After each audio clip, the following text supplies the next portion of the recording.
పరిచయాలు అందరివి ఉన్నాయి, కానీ నాకు ఈ ప్రాజెక్ట్ అని అప్రోచ్ అయింది ఫస్ట్ డైరెక్టర్. అతని ప్యాషన్, చెప్పే విధానం అండ్ అతనికి సినిమా మీద ఉన్న ప్రేమ అవన్నీ విని అండ్ ఈ స్టోరీది మొత్తం సీన్ వైజ్ నరేషన్ అంతా చూశాక I was really happy.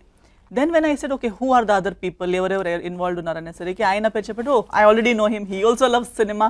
So ఇప్పుడు చెప్పినట్టు అంటే సినిమా చాలా మంది నాకు ఇలా కూడా జనరల్గా కలిసేటప్పుడు కూడా నాకు ప్రొడ్యూస్ చేయాలి మేడం, మీ దగ్గర కథలు ఉంటే చెప్పండి నేను ప్రొడ్యూస్ చేస్తానని చాలామంది చెప్తారు. కానీ వాళ్ళకి cinema, they don't love cinema for cinema, they are looking at cinema as just another business. అంటే నేను బిల్డర్ కూడా, నాకు రియల్ ఎస్టేట్ కూడా, లేదా నాకు ఇంకేదో బిజినెస్ ఉంది, సినిమా కూడా చేసి చూద్దాం, ఇక్కడ 50,000 వేస్తే 6 monthsలో 1 lakh వచ్చేస్తుంది అనే ఒక థింకింగ్ మీద. But cinema business is not a business. దానికి బిజినెస్ అనే పేరు ఉంది, ఇండస్ట్రీ అని పిలుస్తున్నాము అంతేకాని ఇండస్ట్రీ అనే word actually is not directly relevant or directly meaning. Type కాదా? No. He loves the cinema. అంటే ఆయనకి ఈ యాక్టింగ్ కి వచ్చే ముందు వేరే బిజినెసెస్ లో ఉంటే కూడా I think his first love నిజంగా ఇలా చాలా డీప్ స్లీప్ లో ఉండి లేపి ఏం కావాలంటే సినిమా అంటారు. డబ్బు కాదు, ఆ ఉన్న వేరే 10 బిజినెసెస్ కాదు, సక్సెస్ కూడా కాదు. I think somewhere he sees success in just standing in front of the camera ముందు నిలబడితేనే అది సక్సెస్ అన్నట్టు ఫీల్ అయ్యేలాంటి మనిషి. So he knows what it is to stand in front of the screen, he knows the Joy of watching your work on the screen. So he is making cinema because he loves cinema, not because income cinema నుంచి రావాలి, నేను 50,000 పెడితే 51,000 రావాలి అని ఆలోచించకుండా just pure నిస్వార్థమైన ప్రేమ సినిమాతో చేస్తున్నారు. So అలాంటి ప్రొడ్యూసర్తో వర్క్ చేయడం చాలా హ్యాపీ, బికాజ్ ఆ ప్రెషర్ మనకి లేదు. కానీ ఆ ప్రేమకి చాలా కాస్ట్ అవుతుంది కదా. అది అయితే ఎవ్రీ ఫిల్మ్ మేకర్ కదా. ఇప్పుడు మనకు కూడా even when you're genuinely loving cinema as an actor, now me maybe so many people చాలా మంది చెప్పేది ఉంది. ఇప్పుడు ఈ మధ్య నేను ప్రమోషన్స్ కి కూర్చున్నప్పుడు she also made a movie. made a movie.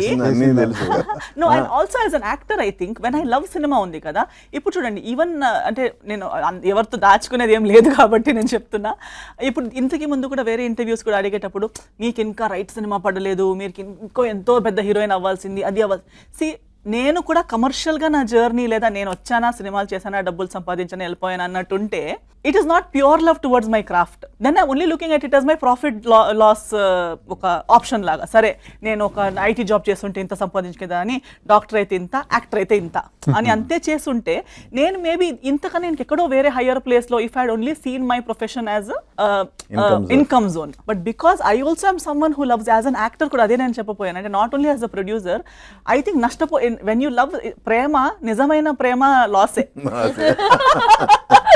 మనిషితో చేసిన లాసే, బిజినెస్ తో చేసిన లాసే. నిస్వార్థంగా మనం దేన్ని ప్రేమించినా దాంట్లో మనకి ప్రాఫిట్ అనేది చూడకుండానే మనిషితో చేస్తే లాస్ అనేది మానసికంగా దెబ్బ కొడుతుంది. ఒక్కొక్కసారి డబ్బులు కూడా పోతాయి. ఇప్పుడు చాలా నేనేది డబ్బులు పోవడంతో పాటు మానసిక కదా. బట్ మెంటల్ హెల్త్ ఇక్కడ ఏంటంటే సాటిస్ఫాక్షన్ ఉందిగా. yes అదే క్యాలిక్యులేటెడ్ రిస్క్. అంటే ఈ రిస్క్ తో మన జీవితాలు పాడైపోవు, అంతవరకు క్యాలిక్యులేట్ చేస్తాం.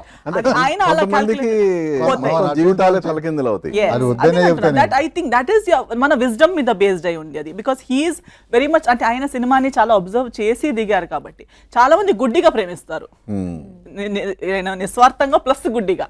ఆ గుడ్డి ప్రేమ ఉంది కదా, దానివల్ల అన్ని మళ్ళీ గుడ్డి ప్రేమలో అన్ని రకమైన ప్రేమలతో కూడా సేమ్ ఎఫెక్ట్ వస్తుంది. But as a producer I like working with him for this reason. So I said, okay, if he is producing, I know he loves cinema.